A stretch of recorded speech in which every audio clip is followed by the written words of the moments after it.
Fala galera, saudações vascaínas, começando mais um vídeo aqui no canal, eu sou o Juninho, você tá no canal Machão da Gama para mais um giro de notícias, a primeira edição dessa sexta-feira, feriadão, hein? Como é que tá o feriado aí na sua casa? Tá descansando ou então tá no trabalho, é feriado, mas tá trabalhando?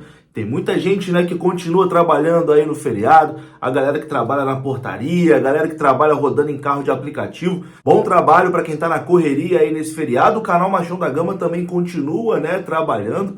Vamos que vamos aqui atualizar as informações sobre o nosso Vascão. O Vasco encara o Palmeiras no domingo. E bom, o treinador do Palmeiras reclamou sobre essa partida, né? Por conta ali do curto período de descanso que o Palmeiras vai ter. Será que ele já tá inventando uma desculpinha já porque sabe que vai perder pro Vasco? Brincadeira, né? Vai ser um jogão e o Palmeiras é o favorito. Mas a gente vai falar sobre isso. A gente vai falar também sobre Alexandre Pato, que foi oferecido ao Vasco, mas o Vasco não tem interesse, né? O Vasco descartou essa contratação. Vamos olhar aqui, né, e analisar também como foi essa primeira janela de transferências do Vasco sob o comando da 777, né? O Vasco gastou mais de 100 milhões de reais e contratou 16 jogadores. Enfim, tem bastante coisa aqui pra gente conversar. O vídeo vai começar depois da vinheta. Antes da vinheta eu conto com você, deixando o like, que é muito importante, e também se inscrevendo aqui no canal. Tamo junto? Deixou o like e se inscreveu, a vinheta rodou.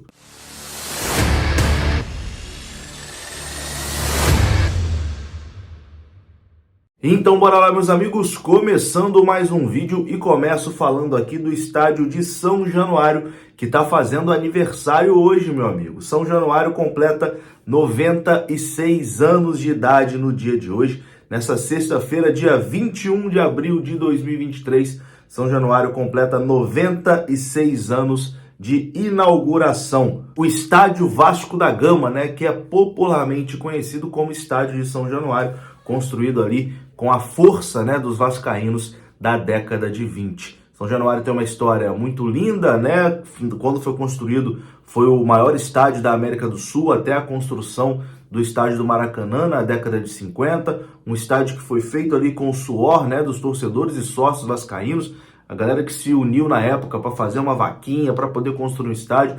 Então, assim, tem uma história muito bacana São Januário, e todo vascaíno tem uma ligação afetiva muito forte, né, com São Januário. Uma pena que São Januário está bastante abandonado, né? Tá precisando de um carinho maior, tá precisando de um cuidado. Fica aqui a crítica também, né? A SAF do Vasco, que é a responsável agora, né, por cuidar de São Januário. A gente sabe que São Januário chegou nesse estado de precariedade, né, de má conservação, não por conta da SAF. As administrações anteriores não cuidaram direito de São Januário.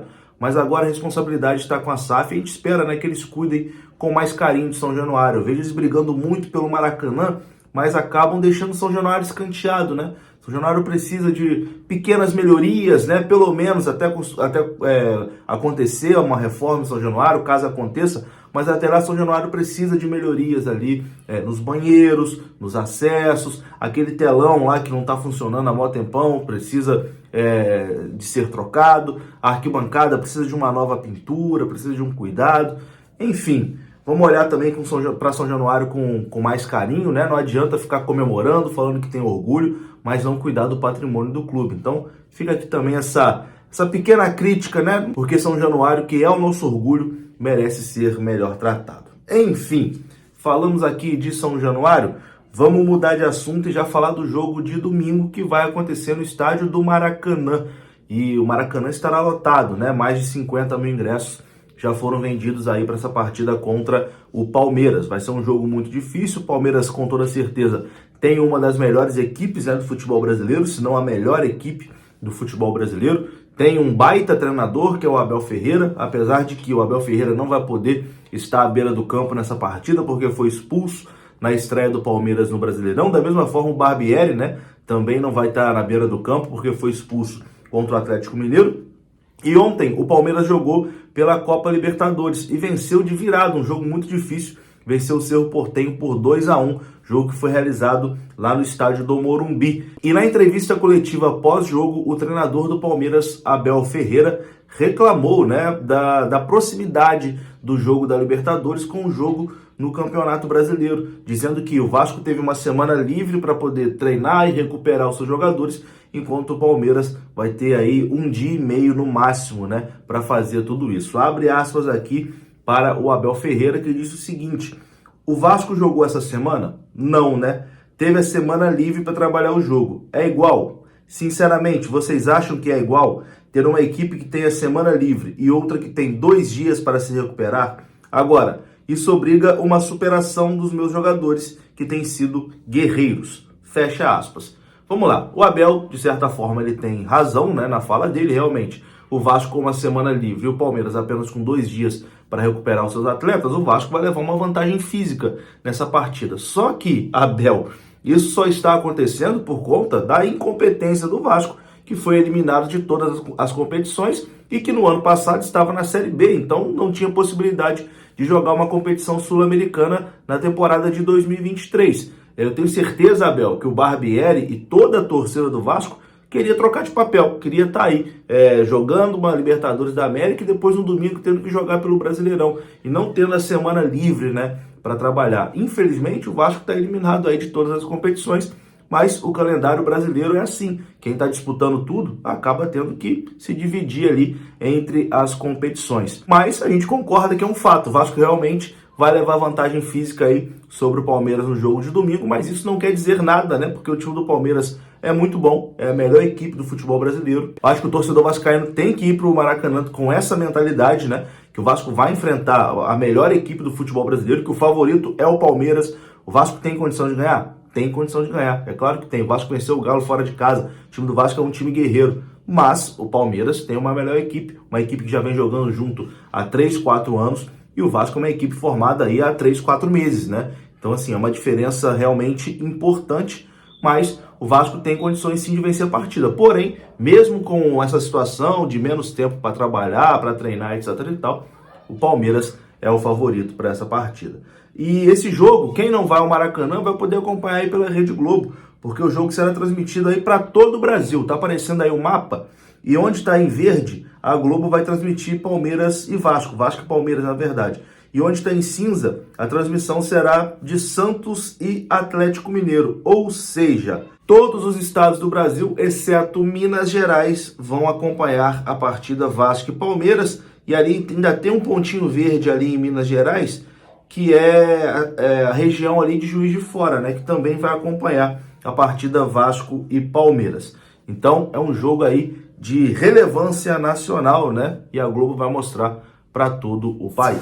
E antes de continuar aqui o nosso vídeo, eu quero falar com você da Bet7k. Se você está procurando uma plataforma segura e confiável, a Bet7k pode ser uma excelente opção para você. A Bet7k oferece uma ampla variedade de jogos em diversas modalidades esportivas. Tem futebol, tem basquete, tem tênis, enfim, você encontra tudo lá no site da Bet7k. E o melhor é que você pode fazer tudo isso com toda a segurança que o site oferece. Além disso, a Bet7k oferece outras promoções e bônus para os seus usuários, incluindo aquele bônus de boas-vindas, hein, que pode chegar até R$7.000. O link está aqui no comentário fixado. Tamo junto, Bet7k, parceiro aqui do canal. Bom, e agora a gente fala aqui de Alexandre Pato, ele mesmo, o atacante revelado aí pelo Internacional, que jogou no Milan, fez carreira aí no futebol europeu, que está sem clube desde novembro de 2022, quando deixou o Orlando City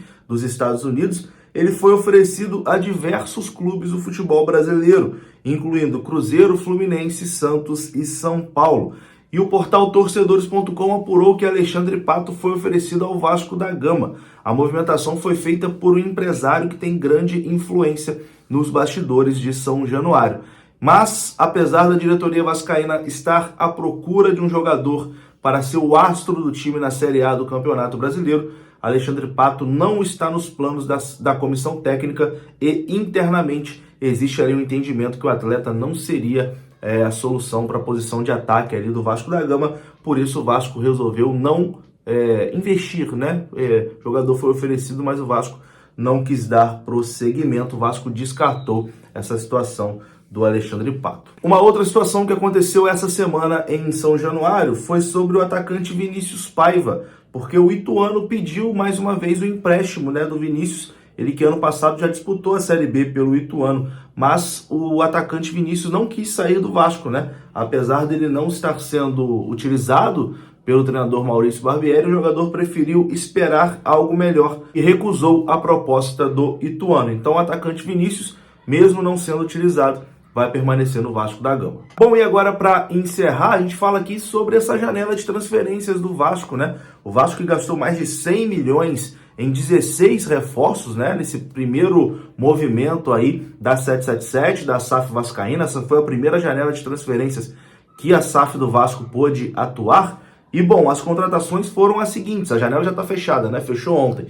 Então, até abrir a janela do meio do ano, não vai chegar mais ninguém. E nesse primeiro movimento, o Vasco gastou 100 milhões em 16 jogadores. Foram eles: o Léo Jardim, o Vasco pagou 13 milhões de reais. O goleiro Ivan veio por empréstimo. O Pumita Rodrigues, o Vasco investiu 10 milhões de reais. O Paulo Henrique, lateral direito, veio por empréstimo. O Léo Pelé, o Vasco pagou 16 milhões de reais. O Robson Bambu veio por empréstimo. O Capasso, o Vasco pagou 7,8 milhões de reais. O Lucas Piton, o Vasco pagou 16 milhões e meio de reais. O Patrick de Luca veio sem custos. O Matheus Cocão, do Náutico, chegou recentemente por empréstimo. O Andrei Santos chegou por empréstimo também do Chelsea. O Jair, o Vasco pagou 13 milhões e 200 mil reais. O Carabarral veio por empréstimo. O Orediano, o Vasco pagou 15 milhões e 800 mil reais. O Juan Seco veio por empréstimo. E o Pedro Raul, o Vasco pagou 10 milhões e 400 mil reais. Essas foram as movimentações do Vasco no mercado de transferências. E eu quero saber a sua opinião aqui nos comentários. Eu vou ficando por aqui. E se você gostou do vídeo, deixa o like, que é importante. E se inscreva aqui no canal. Saudações vascaínas. Até a próxima. Fui!